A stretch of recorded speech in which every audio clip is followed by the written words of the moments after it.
La Journée mondiale de l'eau fête en 2023 ses 30 ans. Et il est intéressant de revenir sur ces 3 décennies en matière de progrès dans la gestion des ressources en eau. Pour le cas de la France, 1992 a marqué une loi extrêmement importante qui a consacré l'eau comme patrimoine commun de la nation.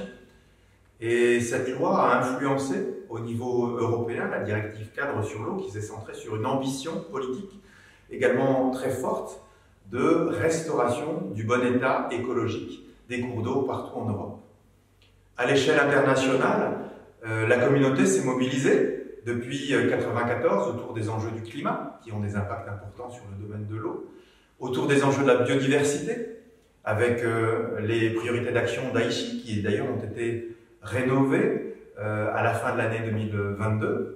Et puis depuis 1997, la communauté internationale de l'eau se réunit tous les 3 ans à travers des forums mondiaux de l'eau. Autant de rendez-vous qui permettent de braquer les projecteurs sur la question de l'eau qui reste essentielle, critique dans de nombreux pays du monde, notamment dans les pays en voie de développement. Bien entendu, la situation reste dégradée, insuffisamment satisfaisante aujourd'hui avec quasiment 2 milliards d'êtres humains qui n'ont pas accès à l'eau potable dans des conditions décentes, 4 milliards d'êtres humains qui n'ont pas accès à l'assainissement des eaux usées dans de bonnes conditions. Les progrès sont lents, à l'évidence, il faut accélérer et les grands rendez-vous, comme la Journée internationale de l'eau, comme la conférence des Nations Unies sur l'eau qui se réunit cette année après 46 ans sans un événement de ce type, sont autant d'événements importants pour faire progresser la cause de l'eau et pour accélérer la prise de conscience citoyenne et la prise de décision politique.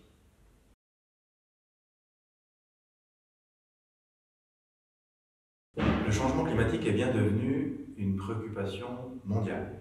C'est une pression supplémentaire qui s'ajoute à l'urbanisation, à la croissance démographique, aux besoins du développement économique et agricole, et auquel il faut aujourd'hui s'adapter. Le changement climatique se manifeste par des modifications d'un certain nombre de paramètres, la température moyenne, la quantité de pluie, mais aussi la vitesse du vent par exemple, et donc modifie la disponibilité des ressources. Ces phénomènes sont maintenant bien connus à l'échelle internationale, à l'échelle régionale des continents, mais beaucoup moins à l'échelle locale. Il y a donc un premier enjeu de connaissances scientifiques à renforcer et de diagnostic à davantage partager entre tous les acteurs. Le changement climatique, ce sont aussi des risques accrus, davantage de sécheresse, davantage d'inondations. Et tous les jours, l'actualité en Europe, dans le monde, montre les catastrophes que peuvent engendrer ces phénomènes, coûteuses en vies humaines ou en dégâts matériels.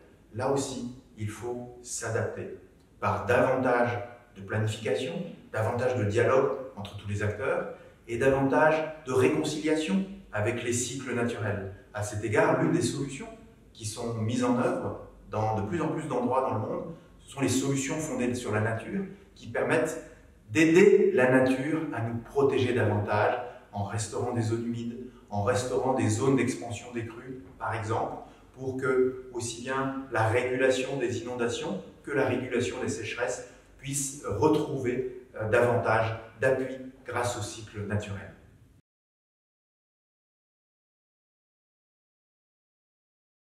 Toutes les technologies existent aujourd'hui pour traiter les pollutions, pour réutiliser des eaux usées, par exemple. Il n'y a pas de contrainte au plan technique.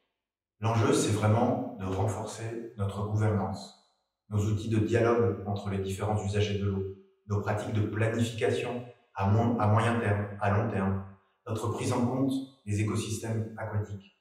C'est ce qui fonde, en France et en Europe, la gestion intégrée des ressources en eau, avec des comités de bassin entre tous les usagers, avec une planification par cycle de 6 ans, avec des plans de mesure qui sont financés grâce aux usagers de l'eau à travers le modèle du pollueur-payeur. C'est un enjeu essentiel de renforcer ces pratiques et de les généraliser partout dans le monde. Et puis pour améliorer la gestion des ressources en eau, les services d'eau et d'assainissement, il faut des femmes et des hommes, des équipes formées. Le monde de l'eau recrute, a besoin d'énergie, a besoin de nouveaux emplois et c'est un enjeu essentiel pour améliorer la situation. Un dernier message. L'eau, c'est la paix.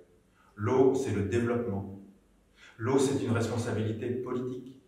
C'est une responsabilité collective entre tous les usagers de l'eau. L'eau, c'est surtout une responsabilité individuelle pour que chacun, dans son quotidien, prenne conscience de la valeur de ce bien commun, de cette ressource rare. Vous pouvez compter sur notre mobilisation pour améliorer la gestion de l'eau partout dans le monde.